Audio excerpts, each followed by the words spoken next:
Comment réussir un dessin de Dragon Ball? Alors premièrement, vous allez choisir une image qu'il vous plaît sur l'ordinateur, sur internet, une plateforme, tout ce que vous voulez. Donc là, j'ai choisi une image de Trunks. C'est sur le Dokkan Battle. Voilà, Dokkan Battle, le jeu vidéo. Donc ensuite, pour le dessin, vous n'allez pas vous embêter à dessiner tout le corps. Le mieux, ce serait de faire le buste, le haut du corps. Ce serait le plus simple et mieux pour les amateurs de dessin. Pour débuter, pour les premiers coups de trait du coup, il vous faut comme outil le crayon à papier bien sûr.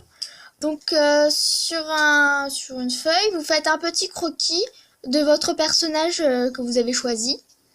Donc le croquis doit être très très simple, il faut pas chercher compliqué.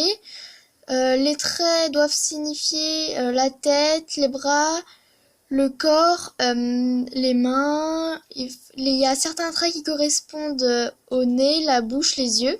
Donc tout ça, ça va vous aider pour la symétrie, les proportions des membres du corps de votre perso, ok? Et puis aussi, il faut que les traits, parce que là sur mon image, les traits sont gros. Mais sinon, comme c'est au crayon papier, il faudra qu'ils soient fins et légers, du coup, pour que après on puisse gommer, parce que ça c'est juste un modèle pour vous aider. Voilà. Donc ensuite, donc l'expérimentation. Donc il faut une gomme et puis un crayon papier, voilà, normal, basique. Donc à partir de votre coquille, vous commencerez à mettre en œuvre les yeux, la bouche, les cheveux, le nez, les mains et les oreilles. Ça peut prendre du temps, mais il faut bien observer l'image pour pouvoir redessiner après.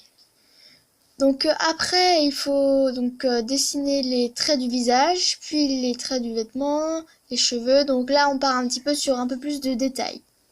Puis j'ai une petite astuce si vous avez du mal à refaire deux fois la même chose, comme par exemple deux fois les mains en symétrie, deux fois les yeux. Donc là, il faudra utiliser le papier calque en symétrie. Donc après, vous prenez une règle pour voir à peu près s'ils sont à la même distance, et puis vous recopiez au calque la main ou les yeux, par exemple. Ensuite, étape numéro 4, il faut mettre au propre. Donc on a deux possibilités pour mettre en propre. Soit on prend les traits déjà existants et on repasse dessus au V7. Donc le V7 c'est un stylo noir. Ou on prend pas de risque de se louper et d'abîmer l'original, donc le dessin original, celui que vous avez fait. Et donc en faisant un deuxième exemplaire en calque et de refaire les traits au V7. Donc après, maintenant que vous avez votre dessin au propre, vous pourrez colorier, faire des effets d'ombre et comme vous le souhaitez. Voilà, j'espère que cette vidéo vous aura plu.